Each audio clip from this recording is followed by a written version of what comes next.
Welcome, ladies and gentlemen, to the most carnage and meme-filled circuit in the whole universe. I'm expecting to see about 10 cars flipped over as soon as we start the race. Starting dead last, let's see if that comes true. Well, oh no, actually no, I'm pretty disappointed because I was expecting to see about at least 10 cars flipped over. Well, no, that didn't prove to be the case on this occasion, but we'll see what happens. Into the second corner, yep, there it is. We get absolutely pushed into the wall by this guy in the Ferrari. Four of us get pushed into the same wall. And here, I shift from first to second, the car slides, and I lose my wing, lose my infinite downforce. So I cannot be taking any corners, but we'll see what happens. Into the chicane, I'm gonna get pushed into the wall, into the tire wall, bounce back off, on the way off about 10 other people. It's all kicked off, it's all gone horrifically wrong here. Whoa. This is what you get from RIO. And the guy in the Corvette just spins it, just drives into the wall, and I do the same, not quite the same, but I clip the wall on the inside and hit the wall on the outside. Oh well, it's all gone wrong, and again here, I go over the bump, lose control over the car, go into the wall, and looking behind, the guy in the Corvette just, again, faces the wrong direction, and he just quit. Yeah, would you know it, he just quit. He's had enough of the bullshit that Forza Motorsport 7 offers you around Rio de Janeiro. So he just quit there. Fair play to him, I don't blame him.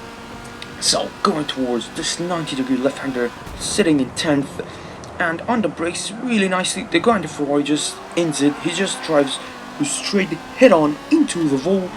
Well, he's had enough, just like the guy in the Corvette, he's had enough. So, going towards this long right-hander, well, not the best line, I would say, and going through actually this long left-hander. Look how much I gain on the guys up ahead, the guy in the NSX and the guy in the Selena 7 up ahead. And well, would you guess it, I make the same mistake, clip the wall on the inside, hit the wall on the outside, and through the second corner, the guy in the Celine just spins it, just drifts way too wide into the wall, and I go over the curb, lose control over the car, but I luckily managed to keep the car under control afterwards. So going towards this chicane of absolutely no track limits, someone facing the wrong direction, ghosted out, going backwards I think. Oh whoa, would you guess it, because no one's having a good time around Rio. Like, how could you possibly have a good time around Rio? I don't know, I've never had a good time. Let me know in the comments down below if you ever had a good race around Rio, as I push the guy in the NSX into the wall. Luckily he doesn't go into the tire wall, because he would get stuck there for about 50,000 years. So I slow down, let him go back past me through the tunnel in which the lights on the tunnel, they don't illuminate any sort of lights, so just pretty much just for show there. And into the 90-degree left-hander, I turned in a little bit late, way too late actually, because I go into the wall and I braked a little bit late as well. That gives the Porsche 911 a chance to go back past me, take my 6th place out of my hand, but I'm having none of this. Look at the car flying up the inside, look at the car fly through these long corners, left-handers or right-handers. So back into 6th place, take my position back from the Porsche, and through the first corner of the lap, look how much I gain on the guy in the NSX, on the brakes, up the inside. Maybe a little bit late, because, yeah, definitely a little bit late, because the NSX cuts me back, and the 911 also almost cut me back, because I went a little bit too deep, but I just about cut him off. So going towards the chicane of absolutely no track limits, and the NSX gets sideways, gets it all wrong, it's almost kicked off again. And going through this, I decided not to brake here, and it was at this moment that I knew I fucked up, and I'm gonna have a close coming together with this wall right here. As you can see, I hit the wall, bounce back off in the way of the poor guy in the GT3 RS, and whoa, it's gone again terribly wrong. It's all gone terribly wrong again, and the Celine overtakes me, but gets it all wrong here, and drifts way too wide through this left-hander.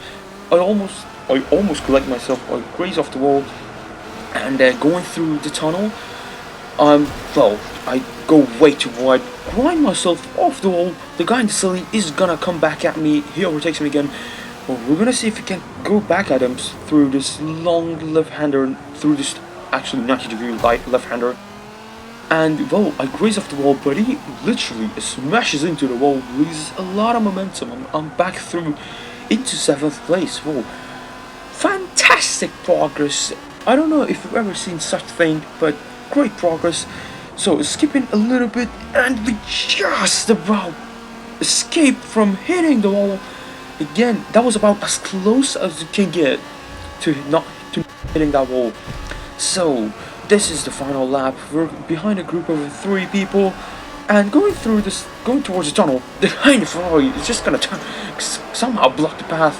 They get tangled up with each other. I'm through up into 3rd place. So I clearly paid the guy in the Ferrari to just somehow block the path of those two guys, so I can move up into a podium position. Well done to the chap in the Ferrari. I really appreciate it, buddy. If you ever happen to see this video, thank you. So we somehow managed to get a podium position here. Well, let's see if we can keep our cool here. We know how good the car is through these long corners, so the Porsche is not gonna be able to catch up. And yeah, that was I didn't really overtake anyone. They were just killing each other, and somehow I go from 13th, and after getting smashed about 10 times, into a podium position. So good stuff. Alex Albon confirmed. And this bonus clip here, we're trying to replicate the Tuscan Grand Prix that took place about 2 weeks ago, going towards a corner that Alex Albon made a lot of crybabies mad because he overtook Daniel Ricciardo around the outside, and it's all kicked off here. It's all gone horrifically wrong, and there we go, Max Verstappen in the Porsche GT1 facing the wrong direction, yelling at his engineers because someone else crashed into him. So, at least in Formula 1, at least they made it through turn 1. We didn't even make it through turn 1, at least a lot of us didn't. So, that was it, ladies and gentlemen. I hope you have enjoyed. Leave a like, smash the thumbs up button if you have enjoyed it, and consider subscribing if you want to see more of the same. So take care of yourself, stay safe, and I'll see you next time. Goodbye!